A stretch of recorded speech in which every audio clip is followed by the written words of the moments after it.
नोकरानेच लांबवले 24.44 लाखांचे मोबाईल आणि लॅपटॉप. ओझरमध्ये गुन्हा दाखल.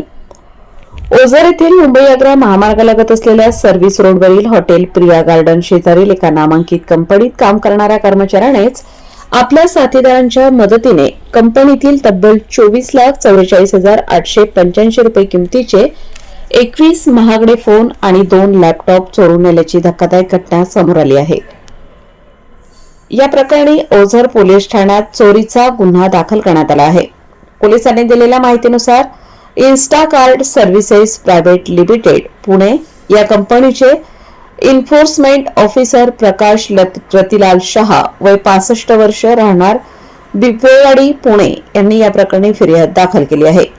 संशयित अभिषेक लोकेश सिन्हा वय 24 वर्ष राहणार ओमसाई बिल्डिंग लक्ष्मीनगर ओझर टाउनशिप हा कंपनीच्या ओझर शाखेत कर्मचारी म्हणून कार्यरत होता. त्याने 27 एप्रिल 2025 ते 11 एप्रिल 2026 या कालावधीत कंपनीची परवानगी न घेता व लबाडीने आपल्या साथीदारांच्या मदतीने कंपनीतील 21 उच्च दर्जाचे मोबाईल फोन आणि 2 लॅपटॉप चोरून नेल्याचा आरोप आहे.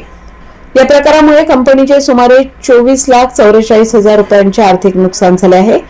फिर्यादीवरून ओझर पोलीस ठाण्यात संशयित अभिषेक सिन्हा व त्याच्या साथीदारांविरुद्ध चोरीचा गुन्हा दाखल करण्यात आला असून पुढील तपास उपनिरीक्षक खाडे हे करीत आहेत. ही बातमी वृत्तसंकलन जुबेर शेख ओझर.